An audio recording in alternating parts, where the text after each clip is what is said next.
मैं धीरज दायमा कक्षा 11 के लिए हिंदी में कविता 1 कबीर के पद पढ़ा रही हूँ। इसमें सबसे पहले मैं कुछ मुख्य बिंदुओं के बारे में बात करूंगी। उसके बाद फिर मैं कविता की व्याख्या बताऊंगी कि कविता की व्याख्या क्या है। सबसे पहले हम कबीरदास जी के बारे में बात करते हैं। वो एक ऐसे कवि थे जो एक ईश्वर की सत्ता को स्वीकार करते थे। वो एक ही अद्वैतवादी थे। वो एक ही ईश्वर की सत्ता को स्वीकार करते थे। कुछ ऐसे कवि हैं या कुछ ऐसे जो मान्यता जिनकी ऐसी है जो उन्होंने अलग अलग ईश्वर को माना है, लेकिन वो कहते थे कि कोई ऐसी एक सुपर नेचुरल पावर है, एक परम शक्ति है जिसने पूरे संसार को चलायमान किया हुआ है, तो वो एक ही ईश्वर की सत्ता को स्वीकार करते थे। दूसरी बात, जो ईश्वर के सच्चे रूप को जान लेता है उसे कोई भय नहीं रहता। और ईश्वर का सच्चा रूप कौन जान पाता है? जो झूठ, लोभ, क्रोध, मोह आदि से दूर रहता है, वही ईश्वर के सच्चे रूप को जान पाता है। जो अपने सांसारिक कर्म करते हुए भी इन सब चीजों से दूर रहता है, वही ईश्वर के सच्चे रूप को जान पाता है। जो परमार्थ की भावना रखता है, स्वार्थ सुखाय की बजाय पर दूसरों के सुख के लिए बात करता है, परोपकार की बात करता है, वही ईश्वर के सच्चे रूप को जान पाता है और उसे किसी से निंदा का या किसी भी प्रकार का कोई भय नहीं रहता। जो कबीरदास जी थे वो धर्मांधता को स्वीकार नहीं करते थे। धर्मांधता मीन्स धर्म में विश्वास तो हो, लेकिन उसके लिए कोई अंधापन यानी कि अंधविश्वास नहीं होना चाहिए। वो धर्मांधता और बाह्य आडंबर के विरोधी थे। बाह्य आडंबर अर्थात जो बाहरी दिखावे होते हैं, जैसे कि मुंड मुंडाए हरि मिले तो सब कोई ले मुंडाए, बार बार के मुंडन से भेड़ न बैकुंठ जाए। उन्होंने ये कहा था कि अगर सिर मुंडवाने से भगवान मिलते हैं तो बार बार ही कोई मुंडवा लेगा। अगर बार बार के मुंडन से भगवान मिलते हैं तो भेड़ क्यों नहीं बैकुंठ जाती है? उसके तो जीवन में कितनी बार बाल उतरते हैं। तो इस प्रकार से वो बाह्य आडंबरों के विरोधी थे। धर्म ग्रंथ, पत्थर पूजा और समाधि की मुद्रा में वो घमंड पूर्वक बैठना व्यर्थ समझते थे कि जो व्यक्ति धर्म ग्रंथ तो अच्छे हैं, उनकी निंदा नहीं की उन्होंने, लेकिन उनमें घमंड पूर्वक उनका उच्चारण करना या उनके बारे में बात करना, उसमें जब मनुष्य में घमंड आ जाता है, वो चाहे किसी भी मुद्रा में क्यों ना हो, किसी भी स्थिति में क्यों ना हो, वो अच्छा नहीं होता।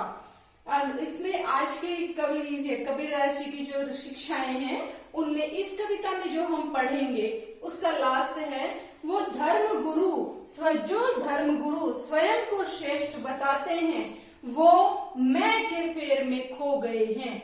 मैं मीन्स अहंकार, कि जब मनुष्य अहंकार में आ जाए तो वो सभी को पता है कि मनुष्य अहंकार जो है, अहम, मैं, हम, ये मैं की जो भावना है वो सदैव विनाशकारी होती है। तो वो अपने आप को खो देता है। यहाँ पर कबीरदास जी ने बताया है कि हम तो एक एक करे जाना, कि हमने तो सोचा था कि वो परम सत्ता एक ही है। दो ही कहे तिन ही लोग को दो गज दो जग, जाहिन जिन नाहिन पहचाना। जो व्यक्ति दो कहते हैं भगवान को, उनको तो दो जग मिलता, दो जग मिलेगा, मतलब कि नरक की प्राप्ति होगी। उसने भगवान को नहीं पहचाना। क्यों? क्योंकि एक ही पवन, एक ही पानी, एक ही ज्योति समाना। सभी एक पवन, एक पानी है और सभी को एक ही ज्योति में अंत में समा जाना है। एक ही खाक गढ़े सब भांडे, और ये जो हम भांडे हैं, हम जो बर्तन हैं, वो एक ही मिट्टी से बने हुए हैं। एक ही ईश्वर ने हमें बनाया है। एक है कोहरा साना, और कोहरा मतलब कुम्हार, एक ही कुम्हार ने हमें बनाया है। ये जो पहला तथ्य मैंने बताया है कि कबीरदास जी एक ही ईश्वर की सत्ता को स्वीकार करते हैं। जैसे बाढ़ी काष्ठ ही काटे, अग्नि न काटे कोई। जिस प्रकार से बढ़ई काठ को तो काट सकता है, लकड़ी को तो काट सकता है, लेकिन उसमें निवास करने वाली अग्नि को नहीं काट सकता। उसी प्रकार से सब घटी अंतर तू ही। सभी घट मतलब घड़े का अर्थ यहाँ पर सभी प्राण में जीवन में जितने भी जीव जंतु हैं धरती पर, सभी में वो ईश्वर ही निवास करता है। व्यापक धरे स्वरूप है सोई, और उसी का ही रूप हमें विद्यमान है।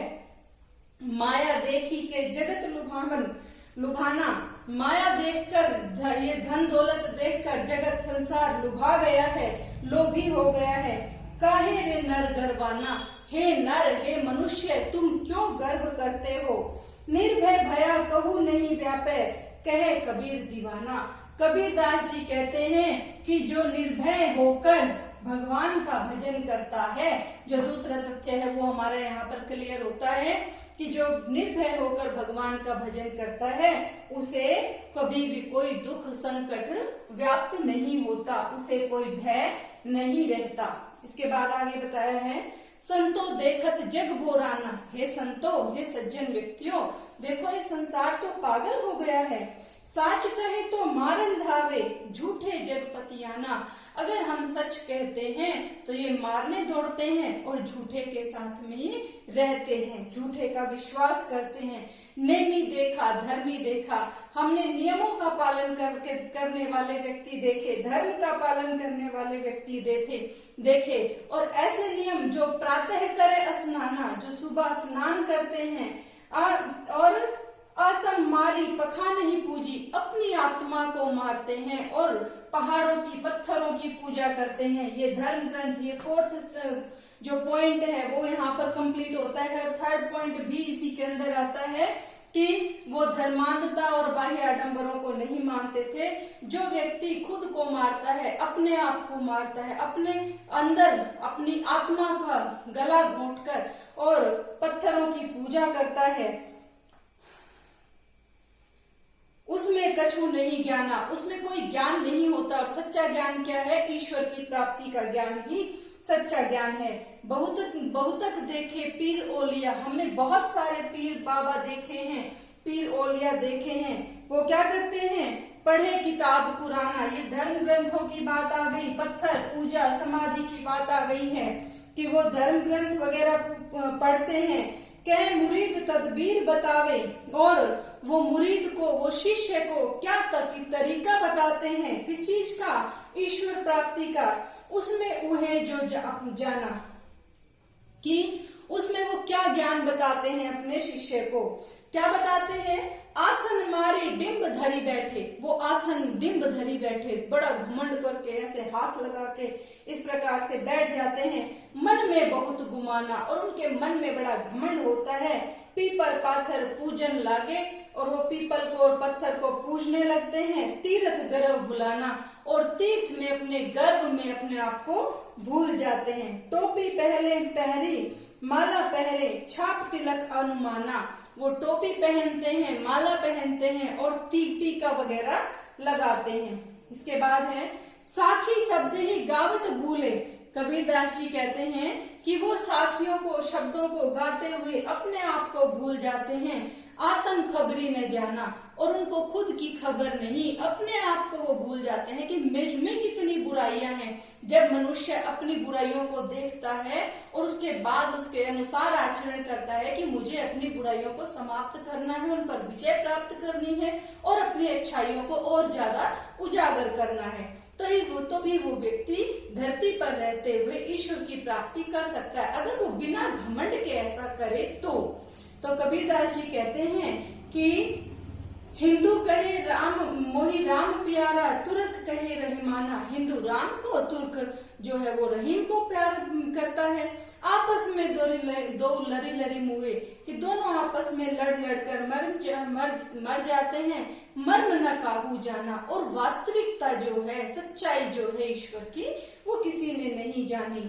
घर घर मंदिर देख फिरत है, मंत्र देख फिरत है। वो घर घर जाकर, जो कई ऐसे धर्म गुरु होते हैं, घर घर जाकर वो लोगों को मंत्र देते फिरते हैं। महिमा के अभिमाना, अपना घमंड दिखाने के लिए ऐसा करते हैं। गुरु के सहित शिष्य सब बूढ़े, लेकिन जब अंत समय आता है तो गुरु के साथ में ऐसे शिष्य भी डूब जाते हैं। कैसे शिष्य? जो बिना गर्व में काम करते हैं और अंतकाल पछताना, अंतकाल में वो पछताते हैं। कभी कहे कबीर सुनो हो संतो, सब ई सब मरम भुलाना, कि ये सब भरम भुलाना, ये सभी भ्रम को भूल जाओ और क्या करो, केतिक कहो कहा नहीं माने, सहज सहज समाना, कि ईश्वर जो है वो कितना ही कहो वो किसी में नहीं व्याप्त होता, वो सहजता से सभी में ही व्याप्त रहता है। आज के लिए इतना ही, मिलते हैं अगली वीडियो में। Thank you.